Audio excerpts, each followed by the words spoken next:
The first beta of update 37 is now live, and the two classes getting their reworks with this update is the Bjorning class and the Guardian class. And in this video, we're going to look at the Guardian class and everything that's new and everything that's changing with the Guardian class. Now, the first thing we're going to look at are the main stat changes for the Guardian, and starting from the top with Might. Might gives you 3 points of physical mastery and then 1 point of attack, mid, parry, and evade. So basically 3 points of DPS value and 3 points of tanking value. The Might is kind of like a split stat for guard, 3 and 3. Looking at agility, you get 2 points of physical mastery, 2 points of crit rating, and then 1 point each of parry and finesse. And this stat is probably the best for DPS, giving 5 points of DPS value if you include the finesse rating, and 1 point of tanking value with the parry rating. Skipping down to Will, Will is by far the best stat for tanking, giving you 2 points of attack mid and then 1 point of block, parry, evade, resistance, and finesse. So basically 7 points of value for tanking in one stat.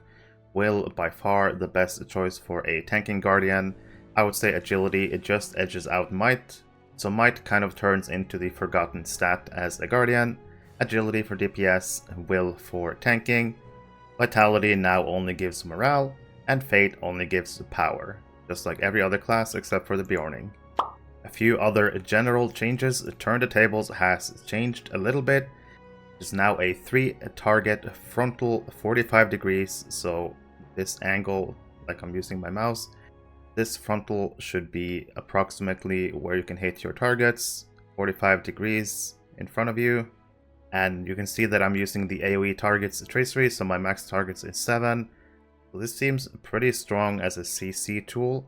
A 7 target fellowship maneuver skill on a 1 minute cooldown. Pretty strong. And I'm sure there's a way to reduce the cooldown. I'm not sure. I probably haven't traded the stuff in blue or the tracery, I'm not sure. But turn the tables will still break you out of CC effects, like if you're dazed, stunned, or rooted, or knocked down. You can break out with turn the tables, but it no longer requires you to be CC'd for you to use it. I can just freely use it like this. Turn the tables is now usable at any time when you feel like you need it. If we look at the traits for Guardian, you can see that blue is still there, red is still there, but yellow is gone. Yellow is a utility line, and most of these points cost 1 point if you trade blue or red, but some of these will cost 2 points. But in general, most of these points should cost you 1 trait point. So the way that we're going to do this is we're going to look at blue line first, and then red line, and then yellow line last. And instead of just going through everything, we're going to go through it pretty quickly, but we're going to look at everything that changes. So looking at blue line first, we're going to look at the trait set bonuses. There are a few changes. The first set bonus, Guardian's Defense, has a minor change to the text, increases block points by 2.5%. And what that does is whatever your block rating is, so my 47k rating, will be increased by 2.5%, so going up to like 49 or something, as soon as you get this trait set bonus. Adaptability also changes. It is now just a permanent -1% incoming damage from all sources. So reduced damage to the Guardian here. And the third set bonus is a new set bonus, Protection by the Shield. And this skill is a toggle skill. If you toggle this, then every 10 seconds an effect will be applied to allies within 20 meters, giving them a reduced 3% incoming damage, as you can see from the skill tooltip. Every 10 seconds this effect will refresh, and depending on if you're close enough to your allies, they will all get the reduced incoming damage buff. Now, moving into the traits, it is pretty similar, pretty far down. I'm going to put points into here, not waste any time. And when we get to tier 4 of the traits, down here we have the first new one. Shield Wall is now tradable. It used to be a set bonus for the Guardian. You can now decide if you want to have the Shield Wall skill by trading it or not trading it, depending on if you feel like you might need it. So Shield Wall is now tradable. Another new trait is Shield of Light. And this trait basically improves your protection by the shield. Your third set bonus, Protection by the Shield, gets improved by trading into this. You also earn a perceived threat and more targets to your shield taunt skill. I'm going to trade all 5 points into this. Putting all 5 points gives you plus 15% perceived threat, so it'll be easier for Guardian to hold aggro without using taunts. You get 3 targets for shield taunt, and another minus 3% reduction to incoming damage on protection by the shield. I'm just going to hit apply on this, so we're going to see the protection by the shield. Protection by the shield has now increased, giving minus 6% incoming damage, as long as you're close enough within 20 meters when this effect refreshes. So a pretty strong group utility buff here for the Guardian. Protection by the shield gets even stronger. Shield spikes, I think, got doubled in the strength. Used to be 1%, 2%, 3, 4, 5. Now it's 2, 4, 6, 8, and 10. But you're still probably going to have a swap line to apply your shield spikes. But this trait got increased in strength. And another new trait in blue line, High Spirited, has moved from the top of yellow line down to blue line, and the incoming healing modifier is now found in blue line. Disorientation also sees a change. I'm going to put 5 points into this. I believe on live this skill reduces the BPE of the enemies, but now it actually gives a useful debuff. 25% chance for your shield skills to reduce your target's critical defense rating by 5%. So another buff to the Guardian's grip utility with change to the disorientation skill. Warrior's Fortitude also gets a change. It is no longer linked to Warrior's Heart, but rather just a permanent buff that you get. So trading this will give you the 1% Physmit, 1% incoming healing, 1% block, and 1.25% partial block chance. So trading this straight up just gives you more improved stats. That's everything that's new in blue line. Now we're going to go ahead and take a look at red line. And already we can see a couple of new changes here. I believe Force Opening was a part of red line, but that's being moved on to yellow. We'll see more of that later. But a few things to take note of here. Healing is reduced by 50% if you play red line Guardian. Retaliation and Whirling Retaliation will change names, become Breach and Whirling Breach. And these skills will now allow the use of parry and block response chains when you use these skills. And another new thing at the bottom, parry and block response skills deal 15% more damage. Looking at the trait set bonuses for red, Bleed Them Dry, it changes a little bit. It now increases bleed potency and increases bleed pulse count by 2. Just like blue line gets protection by the shield, red line gets a protection by the sword. And just like protection by the shield, this refreshes every 10 seconds as long as you're close enough, increasing melee damage by 3% for all your allies that get hit by this. And your allies can also parry and block attacks, making you able to react to their responses. The fourth set bonus in red, Battle Fury, is brand new, and Guardians now gets a DPS cooldown, a Battle Fury with a 2-minute cooldown, 20-second duration, where you get an increased 20% to melee damage and 20% to critical melee damage. Those are the changes to the red line set bonuses. We're going to go into the traits now. Thrill of Battle has changed. I'm just going to put all points into this. Every time you use a melee attack, your critical chance goes up by 5%, and it can stack up to 5 times, but whenever you hit a crit, it'll reset the effect. So let's say you don't get a crit for 5 attacks, then let's pretend your base crit is 30%, then your first hit goes up to 35%, next 40%, 45, 50, 55%. You now have 55% and 5 stacks of this Thrill of Battle effect, but whenever you get a crit, it'll reset back to 0 and your crit will be 30% again, and then it'll start building up again, 35, 40, 45, until you crit again, it goes to 0. Just a good tool for the Guardian to get more critical hits. Heavy weapons training has also changed a bit. You now get 5 skill damage and 5% two-handed weapon damage from this. Tier 2 is unchanged. Tier 3 sees a change to the Invigorating response. I believe previously it only restored power when using parry skills, but it now restores power when using parry or block response skills. Redline is pretty much unchanged in Tier 4 and Tier 5. Tier 6 we have another Warrior's Advantage, basically giving you these stats for free, no longer linked to Warrior's Heart.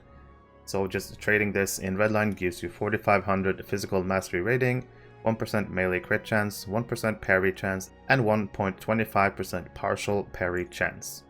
At tier 7, hammer down stays the same, but the other capstone trait, Rupture, gets a big change.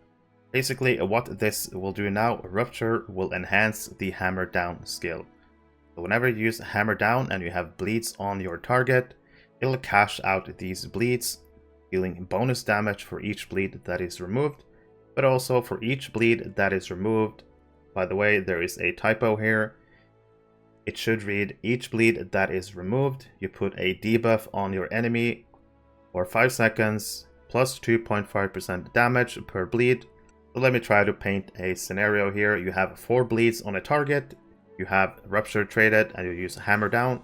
Hammer Down will cash out a bonus damage for all those 4 bleeds, and since you cashed out 4 bleeds, the debuff on the enemy will be 4 times the debuff that you see here. So it'll be a 20-second duration, a 10% incoming damage debuff on the enemy. And additionally, it applies a bleed called Rupture Artery that'll linger for a few seconds after cashing out with Hammer Down. So a really good change to one of the capstone skills for Redline. That's all the changes for Redline. Now we're going to move over to Yellow Line. So Yellow Line is now a utility line, so it has seen quite some changes. Starting from the top left, Force Opening, which I believe was a part of Red, has moved over here. You can now trade Force Opening. Remember, you can get all these yellow stuff for both blue and red, so it's like a utility for both lines pretty much. Insult to Injury stays the same. Bastion of Light is a new skill that we're going to take a look at, of course. Creates a 9-meter hotspot beneath your feet, and enemies that are marked by Bastion of Light become more susceptible to spreading debuffs. So I'm just going to, for progressing, we're just going to look at the Bastion of Light circle. So Bastion of Light, when you use it, applies a circle, so 9-meter radius it should have. Kind of hard to see the exact radius, but it's going to put a circle around you, a 9-meter radius, where enemies inside are susceptible to spreading debuffs.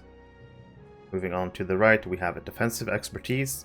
Basically, block used to be in blue line, parry used to be in red line, and they are now fused together, block and parry in one trait.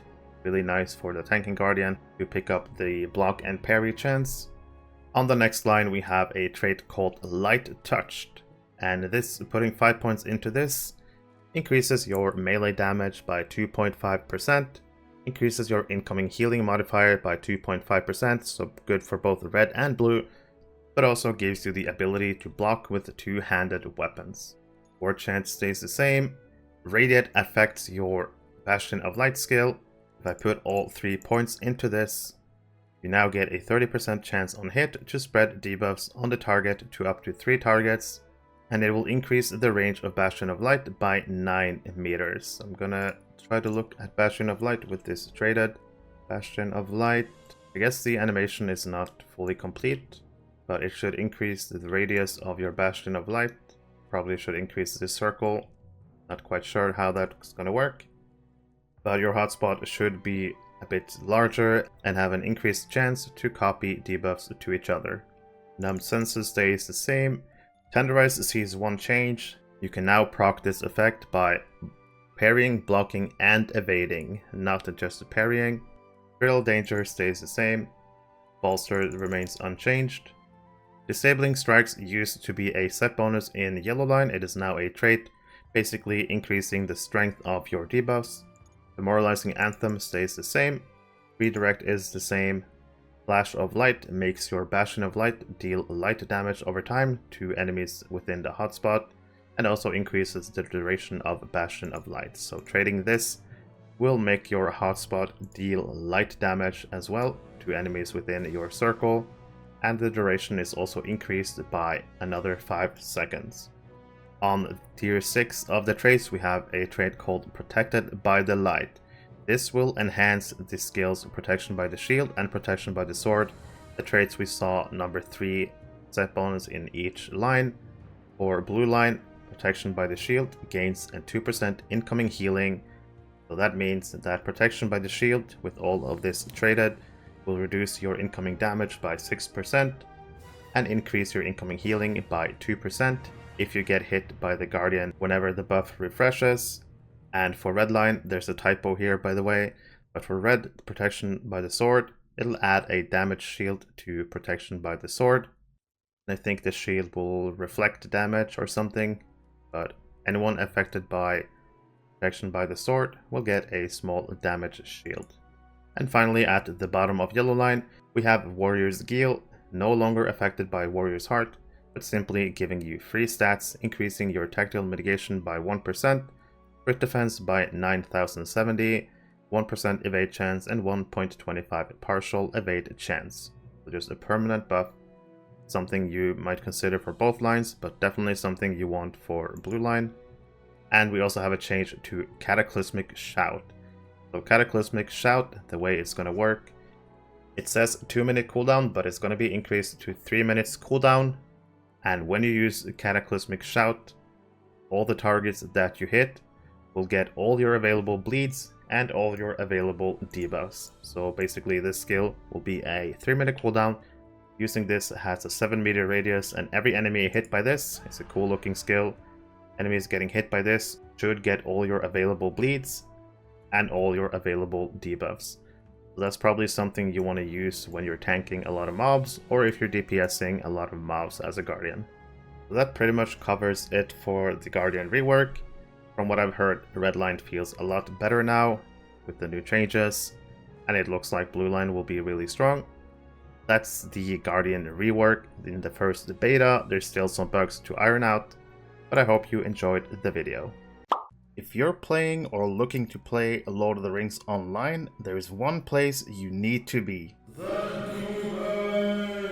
The Ghyniverse is a Discord server created for the community of the players of Lord of the Rings Online. The server is getting close to 7,000 members, and in this server you'll find tons of helpful information. There's monthly giveaways, easy access to patch notes, you can keep up with my YouTube videos, my streams. If you're a streamer, you can ask for the streamer role and you can announce your streams in the other stream channel. There are discussion channels for pretty much everything, every class, monster players. But the best thing about this server is probably the Gearing Resources tab, where you can find anything from trait lines for every class, every build. There are stat goals, where you can find out what stats you should aim for on your characters. Really helpful information about drop rates from instances, as well as screenshot from all the new loot that appears in the game. If you enjoy Lotro, you should definitely consider joining this server, and hopefully I'll see you in Middle Earth.